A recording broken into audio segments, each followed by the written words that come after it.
दोस्तों ये कहा जा सकता है कि सोशल बिकू या बिकू इन्फो ने जो ऑफर डाला पेंशनर्स के लिए, ईपीएस 95 पेंशनर्स के लिए स्पेशली, तमाम वीडियोस जो है सोशल मीडिया के माध्यम से फ्लोट कराए गए, जिससे कि जो ईपीएस 95 पेंशनर्स का मुद्दा है, उनकी जो मांगे हैं वो समाज में, लोगों तक, सरकार तक पहुंचाई जा सके। और कहीं ना कहीं अब ये सफल होता भी नज़र आता है। अगर आप यहाँ पर देखते हैं तो एक महत्वपूर्ण अखबार ने इस चीज़ को कवर भी किया है, आप देख सकते हैं।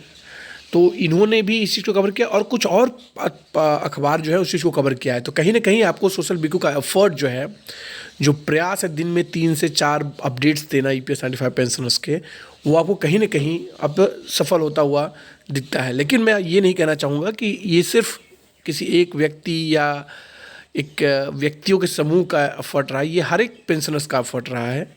जो लोग संघर्ष कर रहे हैं, जो लोग मिनिमम पेंशन, जिनका पेंशन इतनी कम है कि वो सर्वाइव नहीं कर पा रहे हैं, वो उनका संघर्ष है। वो तो ये कहीं ना कहीं अब नज़र आता है कि जो उनकी मांगे हैं उसे सरकार जो है आपके आने वाले 20 तारीख को, जिस दिन सीबीटी की बैठक होने वाली है, चर्चा करके ईपीएस या ईपीएफ 95 पेंशन जो है बढ़ा सकती है।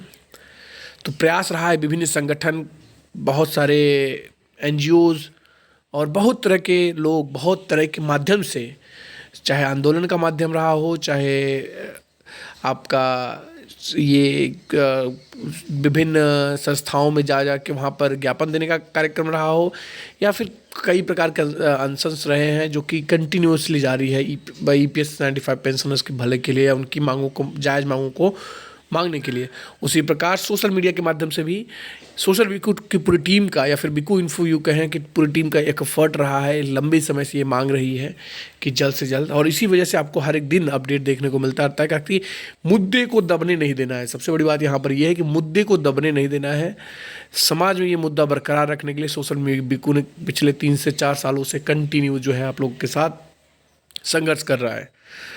और ये देखिए, एक पहले तो मैं आपको एक कटिंग दिखाता हूँ अखबार में। तो ये देखिए, यहाँ पर कहा गया है कि जो मिनिमम पेंशन है उसे जो है 6,000 रुपये करने की मांग है। यहाँ पर आप देखिए संगठनों के ज़रिए, जो संगठन है, लेकिन कयास ऐसे लगाया जा रहा है कि या तो 1,000 रुपये से बढ़ा के 2,000 रुपये कर दिया जाएगा, या 2,000 रुपये के जगह ना करके 3,000 रुपये कर दिया जाएगा। यहाँ पर आप देख पा रहे हो। तो इन्होंने इस बात को रखी है। हालांकि क्या कितना बढ़ेगा ये तो आपको आने वाले समय में ही पता लगेगा, जब सीबीटी की बैठक होगी उसके बाद क्या निष्कर्ष निकलता है। लेकिन पूरी प्रबल संभावनाएं यही आ रही है। हर अखबार इस बात को जता रहा है कि जो है इस बार जो चर्चा होने वाली है वह ईपीएस 95 पेंशनर्स को लेके होने वाली है। कुछ और आइए अखबार हम लोग देखते हैं। ये एक महत्वपूर्ण अखबार है, प्रिंट मीडिया का एक महत्वपूर्ण अखबार है। इनका नाम भी आप यहाँ पर देख सकते हैं, और इन्होंने इस चीज़ को कवर किया हुआ है। ये कहते हैं न्यूनतम पेंशन बढ़ाने के लिए सीएम और डिप्टी सीएम को भी ज्ञापन दिया जा चुका है। ईपीएफ पेंशनर्स कल्याण के लिए कार्यरत संस्था ईपीएस 95 राष्ट्रीय संघर्ष समिति ने न्यूनतम पेंशन 7,500 रुपये करने की प्रतिमाह करने का पेंशनर्स को मुफ्त चिकित्सा के सुविधा देने की मांग के से समिति के प्रतिनिधिमंडल ने सोमवार को मुख्यमंत्री, उप मुख्यमंत्री आवास पर जाकर ज्ञापन दिया है।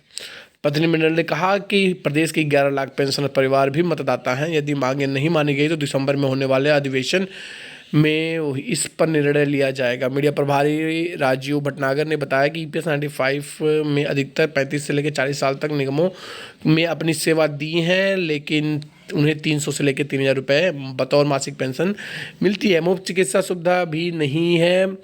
महंगाई में परिवार का भरण पोषण संभव नहीं है। इसके लिए प्रधानमंत्री, वित्त मंत्री, अन्य मंत्रियों, सांसदों को जानकारी दी गई है। ज्ञापन देने वाले राष्ट्रीय उपाध्यक्ष एस तिवारी, उपाध्यक्ष राजशेखर नागर, उप सचिव पीके श्रीवास्तव आदि लोग शामिल थे। एक अन्य महत्वपूर्ण अखबार ने भी इस चीज़ को कवर किया हुआ है, और उसमें भी यही बातें कही गई हैं। जी हाँ, तो ये पूरी डिटेल में ये चीज़ देखिए, यहाँ पर पूरी बात कही गई है और पूरी बात को कवर किया गया है महत्वपूर्ण अखबार के ज़रिए। अगला देखिए, यहाँ पर एक ये भी काफ़ी महत्वपूर्ण अखबार है।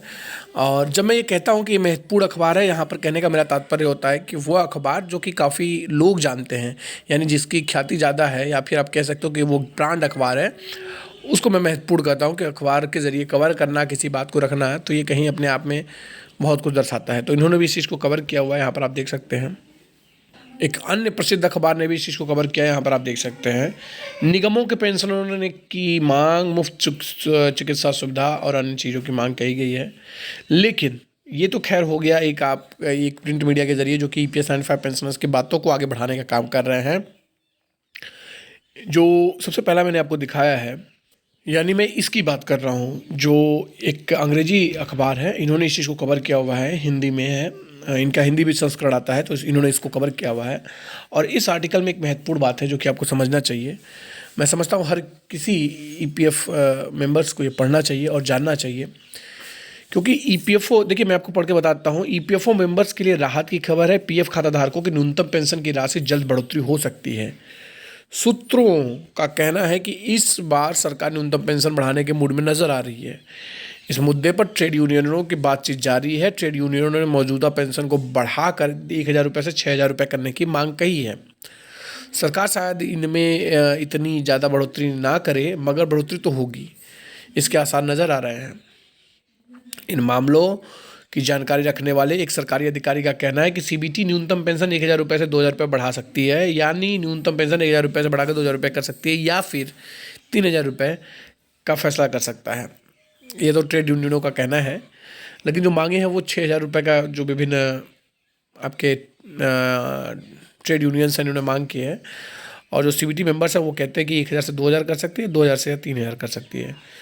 श्रम मंत्रालय ने हरी झंडी मिलने के बाद सीबीटी इस पर फैसला लेने में देरी नहीं करेगी। गौरतलब है कि सीबीटी 2020-21 के लिए सदस्यों के खाते में ईपीएफ जमा राशि 8.5% के वार्षिक ब्याज की दर से, ये तो अलग बात है। लेकिन आप यहाँ के ये मुद्दों को समझ में ये आता है कि जो है इस बार कई फैक्टर्स जो है यहाँ पर कहीं ना कहीं इस चीज़ को इम्पैक्ट करते हैं। जैसे कि आप आने वाले समय में चुनाव को देख सकते हैं। उत्तर प्रदेश जैसे बड़े राज्य का चुनाव भी है सामने, तो इन सब चीज़ों को देख के कहीं ना कहीं ऐसा लगता है, ऐसा प्रतीत होता है कि जो मिनिमम पेंशन बीजेपी ने 1,000 रुपये किया था, उसे बढ़ा के बीजेपी ही या तो 6,000 रुपये कर सकती है या 3,000 रुपये कर सकती है, जो संभावनाएं हैं। लेकिन इस बात की प्रबल संभावनाएं हैं कि ईपीएफ मेंबर्स का पेंशन बढ़ने वाला है, ऐसा विभिन्न ट्रेड यूनियंस का भी मानना है और ऐसा सीबीटी मेंबर्स का भी कहना है। इससे पहले भी मैंने आपको दो जो है आपको वीडियोस दिए हैं जो कि सोशल बिगू चैनल पे हैं, और यह वीडियो आपको बिगू इन्फो मिल रहा है। लेकिन वो उसमें भी मैंने इस बात को बताया था कि आने वाले समय में आपको ये देखने को मिल सकता है, क्योंकि चुनाव काफ़ी नज़दीक है और सरकार को इसके ऊपर जल्द से जल्द जो है कोई संज्ञानता दिखाते हुए फैसला लेना चाहिए। मैं समझता हूँ कि ये मुद्दा एक जन सामाजिक मुद्दा है, काफ़ी सेंसिटिव मुद्दा है, लोगों के जीवन से जुड़ा हुआ मुद्दा हुआ है। तो इसके ऊपर सरकार को बिना देरी के जल्द से जल्द फैसला लेना चाहिए, ताकि जो पेंशनर्स हैं, पेंशनर्स होना गलत नहीं है, लेकिन पेंशन जो प्राप्त होना है वो इतना कम है कि उसमें सर्वाइव करना बहुत मुश्किल है। तो ये सरकार को इसके ऊपर ध्यान देना चाहिए और जल्द से जल्द फैसला लेना चाहिए। आज के इस वीडियो में इतना है दोस्तों, अगले वीडियो में फिर मुलाकात होगी। अपने दोस्त को याद दीजिए, अपना बहुत ख्याल रखें। आप सभी का बहुत बहुत धन्यवाद।